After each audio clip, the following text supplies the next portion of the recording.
Good afternoon, everyone. Thanks so much for being here. My name is Mukesh Jain. I'm the Dean of the Medical School and Senior Vice President for Health Affairs.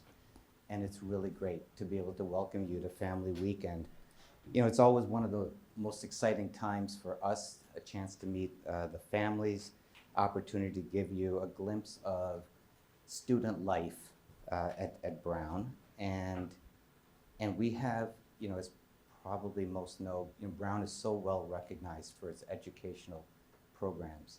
And so we're very, very proud of our educational leadership team, who you'll meet in a second. And so the purpose of this is really, we'll have our leaders introduce themselves, and then really an opportunity for all of you to ask questions. There's microphones on both sides, so please don't be shy. And if it is quiet, then I'll make up some questions along the way just to keep us going. So with that very brief introduction, I want to turn it over to my colleagues, and we'll start with Pat and introduction, and then we'll just work our way down to Sarita. Hi, everyone. Welcome. My name is Pat Poitevien. I am a pediatrician and the Senior Associate Dean for Diversity, Equity, and Inclusion. In that role, I get to run the Office of Belonging, Equity, Diversity, and Inclusion, where we're really charged with helping to operationalize and execute the vision for making all of our students, residents, and faculty feel included here at the institution, and making sure that they can thrive. It's really a pleasure to meet you all. Hi, everyone. Welcome. My name is Judy Jang, and I am the Associate Dean of the Program in Liberal Medical Education, or the PLME, as we fondly refer to it as. I was a PLME student myself, and now practice as a nephrologist. In this role, I oversee the program and our wonderful students, encouraging them to really take advantage of the undergraduate curriculum, the open curriculum at Brown, while preparing them for medical school. Hi, everyone, and welcome. I'm Chow Garbern, and I am the Director of Medical Student Research. I can talk a little bit more about this later if that's of interest, but it's a new role that actually just started this year. It's been an absolute honor and privilege to have this role. I am an emergency medicine physician, and I am a researcher myself, mainly focused on public health and global health research and infectious diseases. And the part of my role that I like the best is I really get to kind of help each student find this other part of, a fundamental part of the medical education, which is learning about the joy of science and research and how this can be built into people's careers. And hello, everyone. My name is Sarita Warrior. I'm the Associate Dean for Medical Education. I'm a general internist by training. In my job, I oversee our entire four-year medical school curriculum, including the primary care population medicine program, which is our combined MD, Master's in Science of Population Medicine program. Thanks, everyone. So really, this is an opportunity for all of you to ask questions, so please feel free to come up. And while you're thinking of a really, curveball question, and the students, there's a lot of PLME students, I met you, so you're welcome to ask questions as well. Let me see, do I see anyone that looks like, yeah? All right, I'm loud, so I won't use the microphone. Fine, Okay. fine. So I barely know a little bit about the medical journey. This is all still pretty new to me, but I've understood that there's a step 1 exam that's now pass-fail. I've heard then to differentiate yourself for residency, research becomes maybe more important. I don't know if you can comment on that. I've also heard that depending on the specialty you're looking to do, that then research could be more or less important. And then how do you kind of squeeze all that in? So just looking for your perspective on research, how to accommodate, whether it truly is a necessity, whether you should do a gap year. That's a lot of questions in one. First of all, you are incredibly knowledgeable for being new to this. I just want to applaud you because that is, I'd say those are all excellent questions. And you're completely correct. One of the best things that I do in my role is actually having my office hours where I am available most Thursdays and Fridays, all lunchtime, so students can drop in because it is a really personal tailored advice that you can give. The advice that might work for one student is going to be very different. It's going to depend on what specialty or specialties they're interested in. Also, many students, it's completely normal to think you're going to go into one specialty, especially as a PLME, if you're coming from there by the time you get to third and fourth year of medical school when you're applying. Your comment about USMLE Step 1 and becoming pass-fail, I think that has been a big part of medical student and of course families kind of idea of how to differentiate yourself, because it's true. I think one of the kind of benchmarks for certain, for different specialties would be to look at things like the USMLE Step 1 score. And now that has kind of gone away. I'd say in large part it's been, and actually I'd actually get much better input from you guys what you think, but I would say it's kind of just shifted to Step 2 in terms of the score. So maybe not so much impact as people are thinking, but I would say overall research has really been recognized as a fundamental part of becoming a doctor, no matter what you end up doing, what your student ends up doing, whether they are a completely community practicing doctor, someone in private practice, someone in industry consulting, to everything from being a full academic physician scientist, which we have hundreds and actually thousands of here. So it really kind of depends on each person, what they want to get out of research during their time in medical school. And I try to, in my role, it's been really fun to actually try to guide students on what actually makes sense for them, and their career plans. Prior to my role here in the medical school, I was a residency program director and did that for a decade. And so, yes, certainly the move of Step 1 to pass-fail, I think has put applicants and advisors in a position where they are always trying to distinguish what students want to do. But I would probably say two things. I think the first that's really important is that whatever the students utilize to distinguish themselves in their application should be something that is meaningful to them.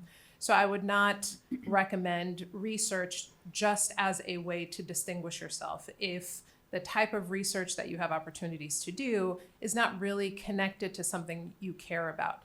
So if you care about community engagement, for example, and do meaningful community engagement, that is another way to distinguish yourself. If you care about education and take opportunities within the medical school to tutor or to help work on the medical school curriculum, which we also have opportunities for students to do that, that's another way to distinguish yourself. I think really following the path that seems the most interesting to you as a student, particularly if it's authentic, is the best way to distinguish yourself, because participating in research, when research is really not something that you're interested in, it will come through in your application. And when it's time to sit and interview, the individuals who are interviewing with you within residency will notice. I think the second thing that's really important is that for all of our students who are interested in research, and for even those who don't think they're interested in research, research really is a pillar of what you should be able to do well before you leave medical school. So I would encourage, not that I want to give you more work, but I would really encourage students who have any sort of clinical question or a question that is sort of tickling them in the back of their mind about how to give care, about the outcomes that their patients have, about something that's of interest to them. They really should take advantage of an opportunity to speak to someone to see, oh, is this something that is worth researching? I think oftentimes students come into medical school with a very defined idea of what research means, and they think it has to mean bench research or working with, mice or rats. And yes, that's some of research, but it's not all of it. And so making sure that the students also are really curious. And research is nothing more than a way to ask a question that you're curious about. And that curiosity actually makes you an exceptional doctor. So pursuing research for the sake of, satiating that curiosity is something that is really important. And I think we all encourage all of the students to do that. I just don't think it shouldn't be utilized necessarily as a strategy, but just as another way to reinforce the things that make you want to be a doctor in the first place. And then the last thing I might add to that is, I think we think of it as our responsibility in medical school to recognize that students need time to do this. So medical school in itself is a busy time. You are learning to be a doctor. That is very serious work. You need to understand a lot of information. But we think it's, for students to explore, whether it's research or community engagement or any kind of longitudinal time commitment to their community, to their growth. They need time to do that in a curriculum where they're also learning to be a physician. And so, we have lots of opportunities for students to engage in these activities that are meaningful to them by building it into our schedule, whether it's, we have a summer between first and second year. I'll note that for some medical schools, that summer has gone away. We have half to full days every week in their second year of medical school that allows them to step a little bit away from the medical school to do that, to spend that time in that activity that's meaningful for them. They have opportunities for independent study in their third and fourth year to really engage a little bit more deeply. And we have a flexible enough curriculum that some students decide to take a research year that allows them to really delve, again, more deeply for a full year into some activity that's meaningful to them. And all of that can be used to help not only make them great residency applicants, but really for their own growth and development. And I'm going to jump in here and piggyback off of what everybody else said and back up to the start of the continuum for our PLME students. And I think to Pat's point, it's really important just to remember that we're there to cultivate every student's interests. And so whether that's in research or service, they really should be excited to explore their passions. There's plenty of time to do research down the road, and there are ways even within the PLME to do that, and certainly once they get to medical school. But they do not need to start with research during their first year, their second year, but if they want to, we are there to help them do that. Thanks, guys. And I think it's really important because that, I can, as comfortably, the oldest person on the panel here, there was, when I trained, there was this old idea, you had to, and the truth is, back then, whether you liked it or not, you had to do it. But I think the point that everybody's made is follow your passion. It'll come through and it'll strengthen you, whether you're applying to medical school or in the case that you spoke about, applying for residency. Other questions? Great. Good afternoon. So my question is ask for help, because my daughter, she thinks I'm very intelligent, but I am not PLME at all. I'm not medical at all. I'm business. And so my question is, she's asking me, Mom, should I, for my 5th year, do I do a master's in population science or do I do MPH? And she's starting to get very detailed about this. She's like, well, I think one is a part of, you could do it a part of your undergraduate, so you're not having to pay for an extra year, and the other one is actually separate, and so it's 2 extra years, and she's trying to figure this out. So I'm asking for your help. If you could help me understand, what are these 2 different programs, the Masters of Population Science, which she has explained as a part of the med school, versus the MPH, which is a part of the public health, School of Public Health. What's the difference in terms of curriculum, in terms of time, and in terms of trajectory? What should you be thinking about, what you want to do in your life, and why you would choose one of these 2? And can you just, because we spoke, I think your daughter is a second year Second year undergrad. Yeah, undergrad. PLME. Okay, just Yes. for that. So No context, great. I can start with the Masters of Science. So within the medical school, there's a program called the Primary Care Population Medicine Program. During that program, it's within the 4 years. So while students are earning their medical degree, they're also earning a Master's of Science in Population Medicine. This is a program that students can apply into both through the PLME track and then as students applying into medical school generally. The goal of the program is really to create leaders who are, researchers, educators, teachers, advocates in primary care. So the program is meant to be for folks who are interested in primary care. We know that people will and can change their mind during medical school, but for those entering the program, for those who are interested in being leaders in primary care, this is a great way to not only get training in being a physician because they engage in our medical school curriculum, but also engage in work that will help them be leaders in medicine. So that program, students do additional coursework during their first, second, third, and fourth year of medical school. I would say that this program has existed for about 7 years. We've had 7 years of graduates. The majority of students actually complete the entire program and get their concurrent master's degree. They do write a thesis, a master's thesis in that work and in that time within 4 years. The way we do balance it is that the schoolwork is, some of it is built into the curriculum time-wise. So, while students may engage in activities like they do research during the summer, students who are not in the program do research during the summer and then may continue that research through second year. Our students will be working on their thesis, their thesis work, and will be writing and working on their thesis courses throughout their second year. And then the last thing I would add sort of with that program, that the third year, which is our traditional year for clerkships, is done differently for the students who are in the primary care population medicine program. They engage in something that's called a longitudinal integrated clerkship. So if you imagine that third year when you're being immersed in the clinical world, for many students, that means you do 6 weeks, in the pediatric setting, 6 weeks in the OB-GYN setting, etc. For these students, they actually spend most of their time in the outpatient setting, and they do sort of half days every week in those specialties. So their Monday morning could be an internal medicine clinic, and their Monday afternoon could be a pediatrics clinic. And they do that for most of their year. What that allows is some flexibility in the amount of time that they are doing some clinical work, so they can engage in the coursework for their master's degree and continue to work on their thesis. So in this case, the master's program is built right into the medical school program. I will add that we do not charge for that master's degree.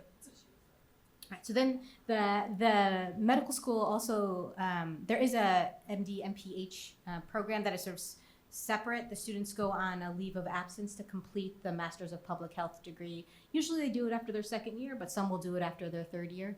And we now have, it's an accelerated master's program. So it's a 1-year program rather than being a 2-year program, which is a traditional program for a Master's of Public Health. My understanding is there's a charge for that. And a student is doing this while taking time away from their medical school coursework. They're both excellent opportunities to really, engage with the thinking about population health and the care of populations.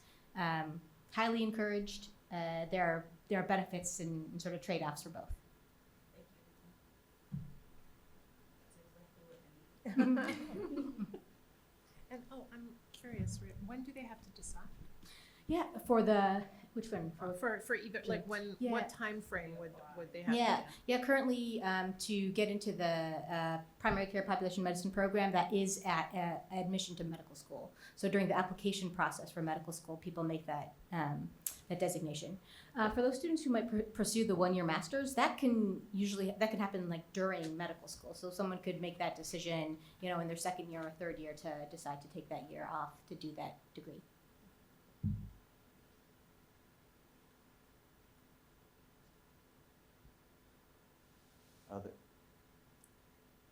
Maybe as people are thinking, I can ask a question, something maybe, Pat, that you could help us with is, when I was talking to folks before we got started, there are students starting as PLME, there's students that are going into first year, and I was saying to a number of the parents, I remember when my kids went to school, the only thing I cared about, that they would be happy, that they felt that they belonged, and they were comfortable. And you've done an amazing job in leading that effort. So maybe just sharing with the group, what does your office do to help ensure the students feel that they are comfortable, they have a sense of inclusivity and belonging? Thanks for that question, Mukesh. So we do quite a number of things. Probably the first thing that comes to mind is rooted in the students themselves. So in our office, we try our best to think about the medical school environment very holistically, because we want everybody to feel like they can thrive here. And the idea is to really to focus some of our efforts on helping the students to feel like they belong, some of our efforts in helping faculty and residents feel like they belong, because they also contribute to our overall environment. Thinking about ways to make our curriculum really robust so that all of our graduates are ready to care for all of the patients that they're going to encounter in their medical journey. And then lastly, an approach that is really important to our students, how they can get engaged in community engagement so that the work that they do can really feel meaningful, and they can learn how to utilize their skills in communities that are important to them. And so much of that work is really done by the students, to be honest. And so it's really an honor and a privilege to be able to support the work that the students do.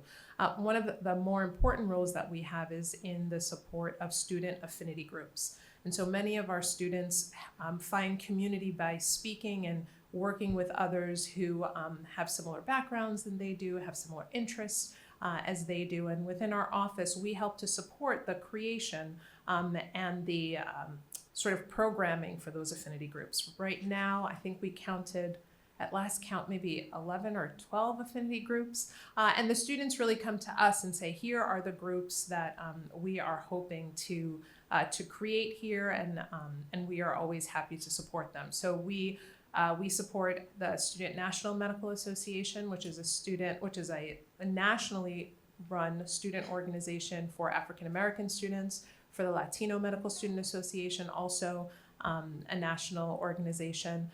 The Student Association for Asian Pacific Islanders is also part of our organization. That we have a National Arab Medical Student Association, a Jewish Medical Student Association. There's a student association for students with disabilities, those who are first gen and low income. So really we try our best to really create a space where all of the groups have a space to come together and see one another and talk to one another and feel supported. But what's really remarkable about being able to support all of the groups is that oftentimes most of their programming is cross-programming. So the groups will actually come together and do community engagement events and do community events. And so although there is space for each of them to really find others who look and sound like them, what they're most interested in is actually sharing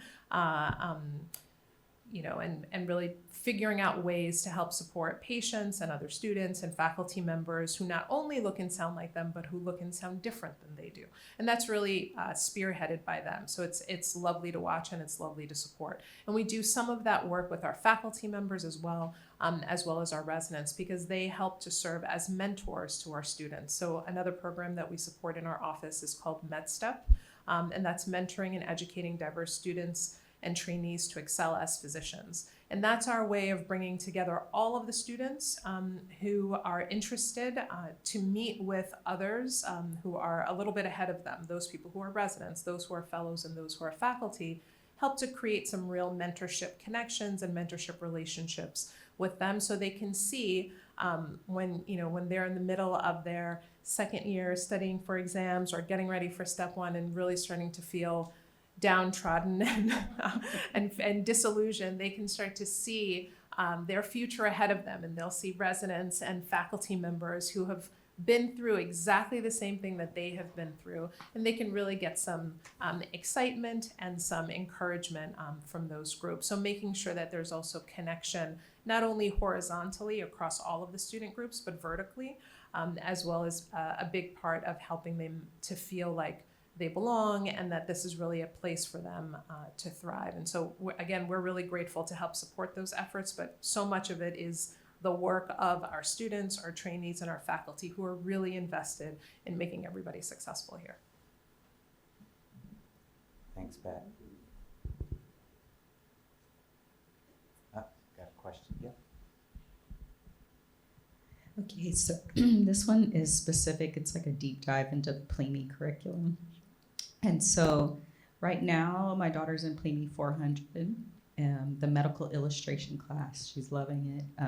Just got an email today. She was looking at all the options of the surgeries that she could go and be a part of and draw. So pretty cool stuff. The question is, it seems like there may be 2 or 3 PLME courses. I think we saw like a PLME 700 also. So we're just seeking to understand which PLME courses are required for graduation, for completion of undergrad, versus which ones are just available for better understanding. So we actually only have one required PLME course, and that's PLME 1000. That's our senior capstone course that all of our seniors are mandated to take. If they think they're going to be abroad or have a conflict with a concentration requirement, then we encourage them to take them earlier as a junior. And that really, the course has been revamped for those who might have senior PLMEs. With a new primary instructor, Deirdre Fearon, who's an emergency medicine specialist. And it's fabulous. You know, she brings in a standardized patient to every class. There's a weekly quiz with every class just to try to get to the speed of the med school, just trying to prep them for that. There's weekly readings that they have to have, but they really practice sort of history taking. They get feedback from the standardized patient, and then following that, there's a specialist that comes in and talks about a certain topic within that field. So it also gives students exposure to different medical fields even before they step foot in the medical school. We also follow the format of the curriculum where we incorporate small groups as well. And so the small groups are led by med student TAs, and they can talk about different topics, disparities within the different field, or other topics that might come up, such as AI, or how they're using 3D printing within the field. So that course has totally been revamped, but really meant as a transition course for our students. The other courses that you mentioned, PLME 400, which is our medical illustration class, PLME 700, communications and healthcare. There will be a new course in the spring, PLME 300, which will explore sort of the cultural context within public health. That will be up and coming new in the spring for first years and sophomores, actually. And I'm always looking to grow the PLME curriculum. So perhaps there might be a course within the planetary health sector coming up as well. So.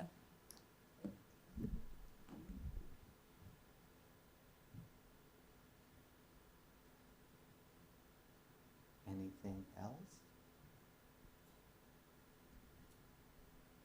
Maybe this will be a question that sort of parallels in ways, Pat, the support for students, but are there guidance that you or the other panelists can give to parents on supporting their students, whether it's when they're during the PLME phase or during the med school phase? Are there things that parents can do, or families, or senior siblings, I met one, in guiding their students?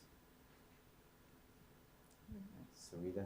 Yeah, I'll start. And I'll come specifically from the medical school lens. So we have said, I think we've said this before, medical school is definitely challenging. And thinking about how a student is going to be most successful, a lot of it means a little bit of some self-discovery on the student's part. So, you know, helping your student as they prepare for medical school and as they get ready to start, think about how do they best learn. You know, how do they access information, and then how do they know when to ask for help? And so asking for help is super important, and this is something that we think about when our students graduate and move to residency. Being able to ask for help when they need it is a key skill. And so having students who feel comfortable recognizing that in themselves. I think in terms of supporting medical students, you know, I think it depends on, you know, if your student is, if you live in the same area, I would think medical students like food, as we all do. So any opportunity to give a student a meal, I think free food. Free food in particular is I think always appreciated. And then I think there are, you know, balancing time is a skill also that many of us will struggle with throughout our lives. but thinking a bit about how your student can develop the skills in time management. So you will not be able to do everything for your student, and they really need to develop that independence in thinking about their schedules, answering timely emails. All of that is an important part of the professional life of a student. That is something that I think helping students develop independence is a really good help. The other thing is, please check in on your student. Even I don't know how depending on how often you talk with your child, thinking about regular check-ins to make sure they're doing okay. We are here and we will ask a lot, but sometimes students will go to their parents because that's their primary resource.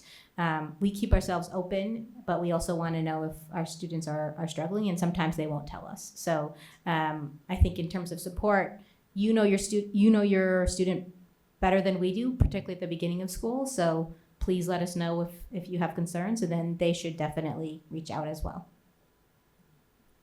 I'm just gonna really highlight the point about asking for help. I think especially when you've gotten to either, whether you're PLME, I was also PLME, so I have great memories of being PLME, but whether you're PLME or pre-med or medical student, I cannot tell you how many times I've heard students say things along the lines of, well, I didn't want to ask for help because I thought that, and then the rest is usually something like, someone might think that I was dumb, or someone might think that I'm not ready to do this, or I didn't want you to be disappointed because I was asking for help. I mean, I've heard pretty much every, perturbation of this statement, and we are constantly telling our students that asking for help is so key. And to Sarita's point, in residency, the ability to identify what your shortcomings are and the ability to ask for help is actually a competency that program directors will assess you on and report to the board of that specialty. That's how important we think it is. And so what I try to remind the students, both when they are undergrads and medical students, is that asking for help is the opposite of a sign of weakness. It is actually an incredible sign of strength. And that's why we are all here. We get paid a lot of money, right, Mukesh? Specifically to provide the students this support. So we would not have all of the jobs that we have and all of the roles that we have within the medical school if not for the need that we know exists for the support that each of our students require. And every student is going to have difficulty. I actually tell this to our students all the time. I said, it's not a matter of if, it's a matter of when. Sometimes it's right before medical school, sometimes it's the first year, sometimes it's at the second year when you're about to go into your clinical rotation, sometimes it's when you're trying to figure out which residency to apply to, sometimes it's all of it. And so we know that these moments are going to happen because they all happen to us. And I think I can say that we all turned out fine. We all became physicians, and we loved what we did so much that we wanted to give back to additional trainees who are coming up behind us. So ask for help, ask for help, ask for help. When your student calls you and says, I don't know what to do, I have all of these questions, say, you know what, when I went to the panel, all of the faculty members there said that you should go to them and ask them for help. And so if the students come, if they come to my office and I think there's something that Sarita can help them with, or if I think there's something that Stephanie can help them with, we will just funnel them to the right place to get the resources that they need. But all they have to do is show up and we will help them. Yeah, one of my colleagues likes to say no door is the wrong door. So come to whoever and we'll get you to the right place. All right, thank you. Thanks, Erin. Great answer, Pat, except for the financial part. That was really perfect. Perfect. All right. Anything else? Anything from the students in the audience? I was going to ask, are there any questions about like specialty choice or future, I love to spend time talking about how pediatrics is the best field. So if there are any budding pediatricians out there, but I will also give respect to my colleagues if there are, individuals interested in nephrology or emergency medicine or internal medicine, that's okay too. But happy to answer any questions.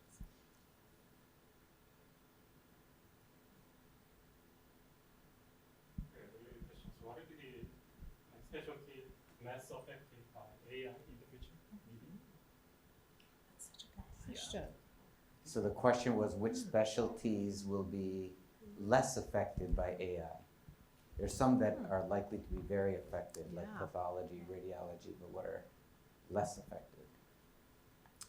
So I was gonna say, I imagine some of the procedural specialties that require sort of the physical technical skill will be less impacted by AI, but they are already being impacted by like the technological revolution, right? So there are definitely robot assisted and other assisted surgical techniques. And I don't think they've gotten to the point where those are at all independent. And I think that's a good thing. I think like my specialty of internal medicine, I think we have a high interest in how AI can actually help make our work more meaningful to us and more efficient.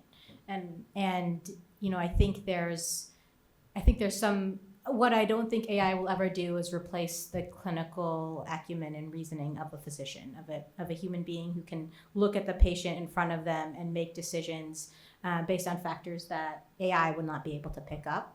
But I do think AI can definitely help us think about things that we haven't thought about before and provide perspective. You're always going to have to do some independent thinking, I think, to be a physician.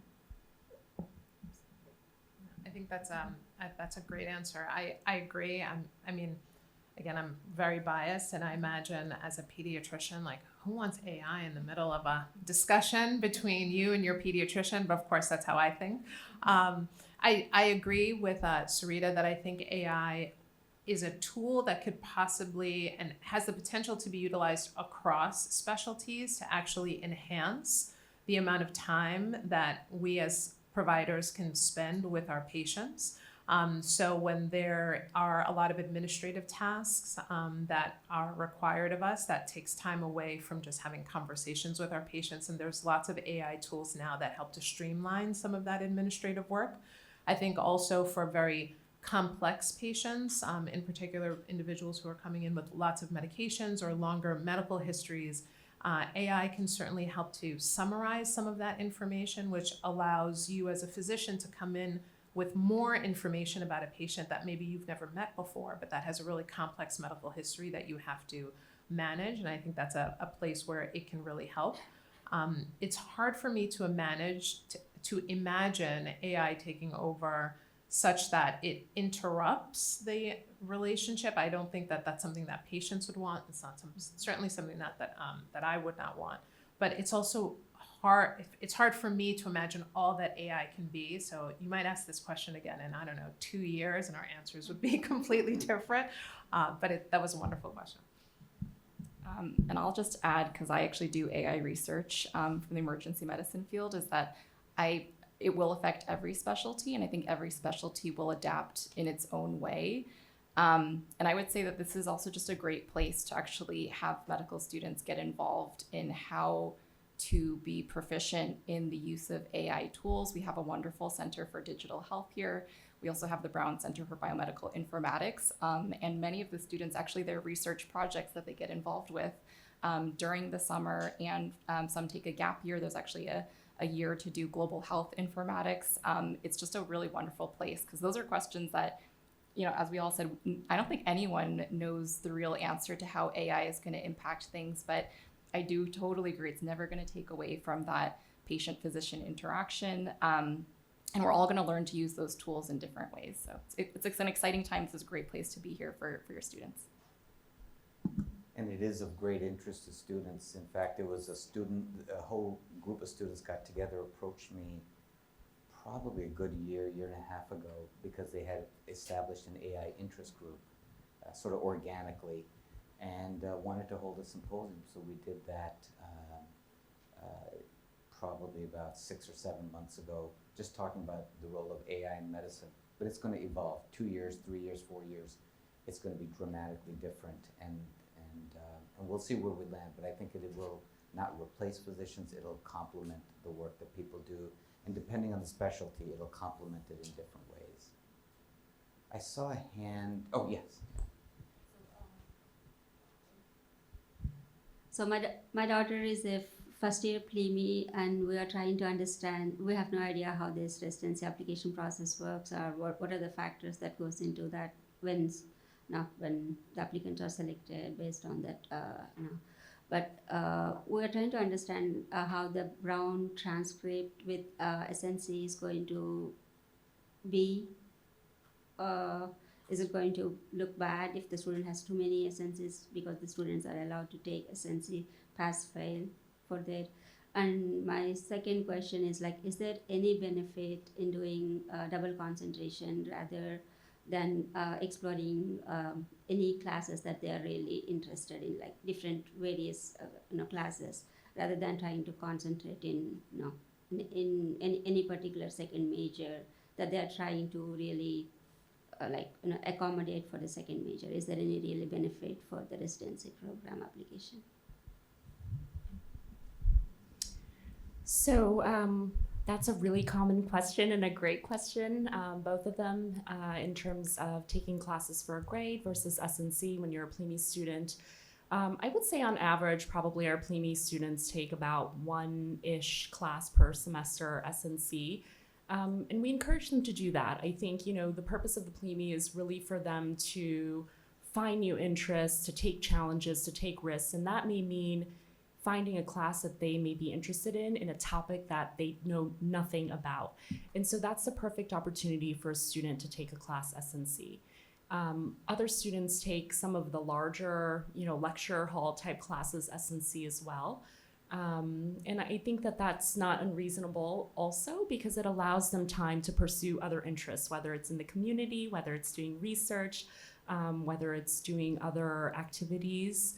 But what I would say is that I think in terms of residency, the transcript is continuous for our PLME students. So it will show both the undergraduate portion and the med school portion.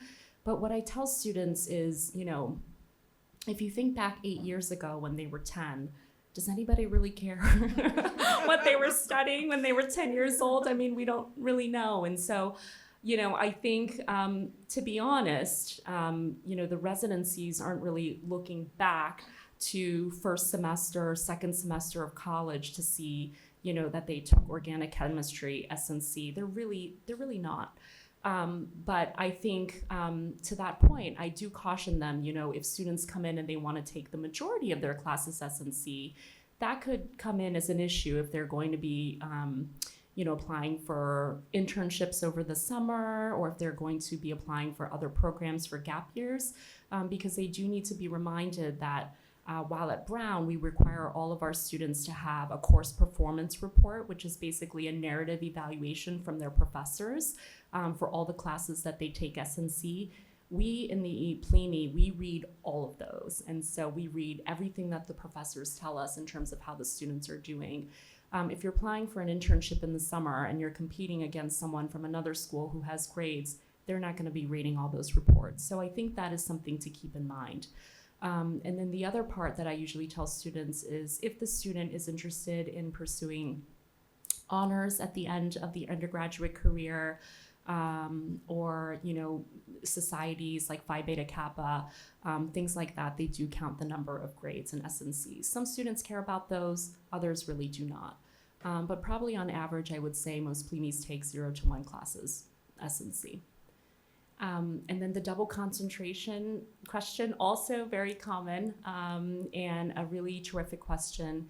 I would say that I was a double concentrator, actually, and my advisor told me not to double concentrate. And I sort of, really posed that challenge to the students and really challenged them in terms of why they want to do a double concentration. What does that mean to you? What does that really get you? At the end of the 4 years, really, you can only go to one graduation. You can't go to both. So I was a biology and an economics concentrator, and I chose to go to my economics one. And what I tell folks is that actually when I was interviewing for residencies, nobody asked me why I concentrated in biology. But I did get questions on why did you major in econ and what did you do with that? And so I think those are really important things to consider, because if you're doing 2 concentrations, it really takes away the number of courses that you could be doing in something else that you might be interested in that might enrich your entire experience. And those little classes kind of end up where you could go a semester abroad instead of doing a double concentration. If it ends up, and many of the students who end up double concentrating, you know, they add that second concentration in when they're a junior or a senior, where they're like, okay, well, I'm almost done with my course, and the 3 courses that I have left are absolutely courses that I would take anyway. Then that makes sense. But if they end up with 2 or 3 courses and they're like, you know, honestly, I'm not really feeling these courses, and I would rather take a course in, you know, MCM or in archaeology, then I say to them, then I don't think it's worth it, because that's a full semester of courses that you could be doing something else.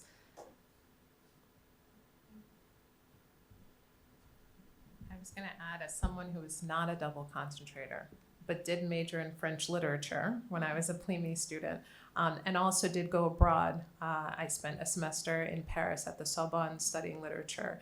It was amazing. I would never have done it over again to major in biology or to double concentrate.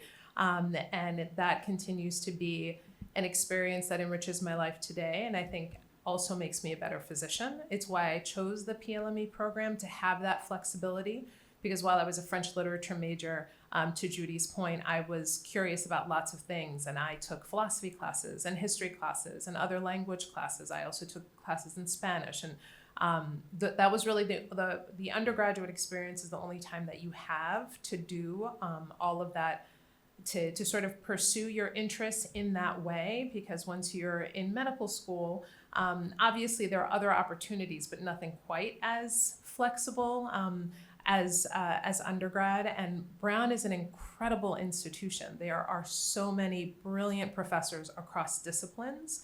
So to be a member of the PLME community, to be able to take advantage of all of the intelligence and all of the scholarship that happens here outside of medicine during those first 4 years, and then spend the next 4 years really delving into your passion for medicine, I think is a perfect way to take advantage of the structure of the program.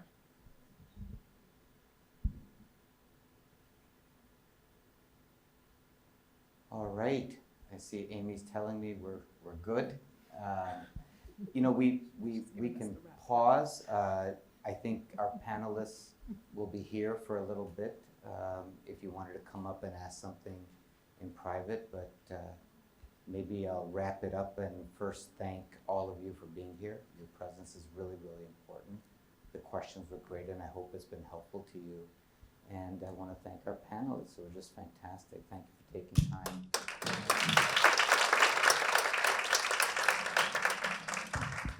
All right, everyone, this concludes, but feel free to come on up and ask questions, and otherwise also enjoy what is going to be a very beautiful fall weekend for Parents' Day. Thanks.